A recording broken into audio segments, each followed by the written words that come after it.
Hello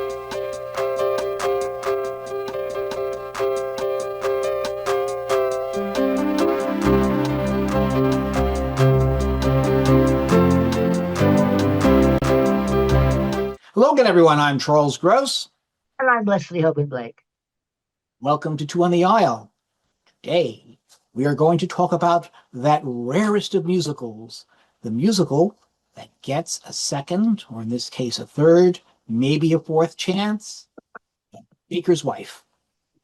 So The Baker's Wife was one of Stephen Schwartz's very few failures in that it didn't come to New York. It played out of town and things went on and they tooled around with it. For whatever reason, it never made it to New York. But that's even after a trifecta year in 1974 of Pippin, Godspell, and the Magic Show. But it was adapted for the stage from a Marcel Pagnol film of the same title, which was already a screen adaptation of a book. And it's very much a European story. It could only take place in Italy or France or maybe Scandinavia. It's about an older baker, a much younger wife, and a strapping young guy from the city, from the little town in which they come. So, nature takes its course, and the townsfolk, who are really very much part of the story, the townsfolk are not upset about the wife running away with the young guy. They're upset about the fact that they're not getting their bread. And they want to find the wife and bring her back. Now, this was a kind of a naughty story in 1938. It's become a frothy little fairy tale as set to music by Stephen Schwartz. Director Gordon Greenberg has been with this show now since 2005. So he's had 20 years to hone this into what he has honed it into, which is a really, very finely tuned little musical. He did it first at the Paper Mill Playhouse in 2005, and just last summer, he was in London with it, and it's the London production with a new cast that comes to us. It comes in with all the sweetness and lightness of a fresh hot brioche. And what a cast it is. You've got Scott Bakula as the baker, Ariana DeBose as the wife. You have this town full of eccentrics. The plot is like a wisp of a plot. It's the eccentrics, it's these town characters that fill it out, that make it interesting. And it does not hurt that this is one of Stephen Schwartz's best scores. I mean, I think the only score that I think that is really much, much better is Wicked. And that's saying something. Look, I like Pippin, but okay. Okay. The ironic thing is that the title character, the baker's wife, feels like the most underwritten in the cast.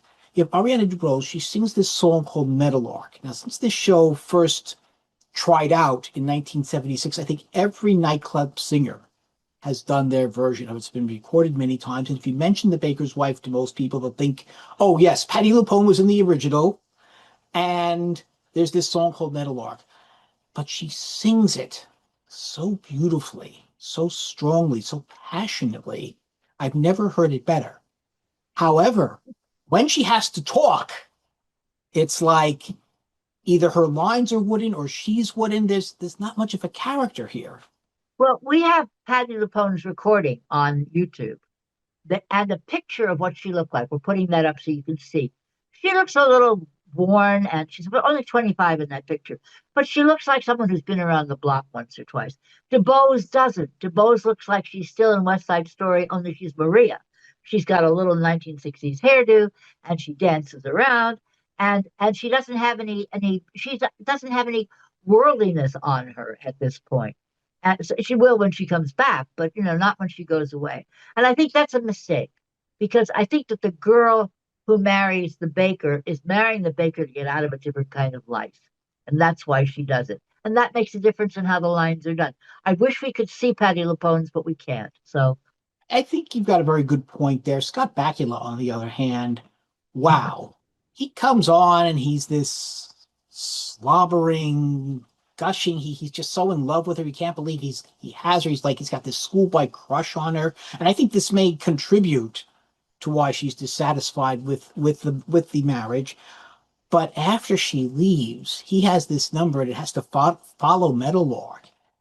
And he just nails it. I mean, you have one strong number from her, one amazingly strong number from him. it's a tour de force performance, and he I really. think people I think people forget that he can sing. I mean, he did sing Oh, on Quantum Leap. As you said, he before when we were talking, you said he did the Impossible Dream, and I remember him doing the Elvis and the Sinatra impressions, in which he really sang. So I think he really had a voice, but we never. I don't remember ever seeing him sing on stage. He may have. I just never saw him do it. He's so impressive here. but the ensemble here is what makes it. I think we do have a drama desk award for that. They definitely have my vote thus far Well, in this except that season. ensembles are supposed to be small shows, not 27 people. And this is Well, a this very large ensemble for a very small it's a theater. large show, sort of, but it's a small theater, and I hope that it will be moved from this theater. It's a I CS. my wish I wish the same thing. I would like to see it in, say, the Little Schubert, which is over 500 seats. Not a Broadway house, but that would be a perfect spot for it. What would you give this? I do want to mention that Joseph Stein wrote the book. I do want to say that I agree with you about the direction. It is so meticulous. Every move that they make is precise. It's like a perfect game of Tetris. And Like what I will I, said, give me 25, give me 20 years, and I'll do that with any show. I'll give this four, maybe even four and a quarter, maybe. I'll give it 4.5 because the set is also a delight. It's just scrumptious. You want to eat the set. And I almost actually smelled the bread baking. I know there wasn't really any bread baking, but I almost smelled it. Yeah, makes me want to go out and find a nice kosher bakery and get some good rye or something. Right. And that is our show for today. When you go to the theater, look for Leslie and me, us too. On the aisle.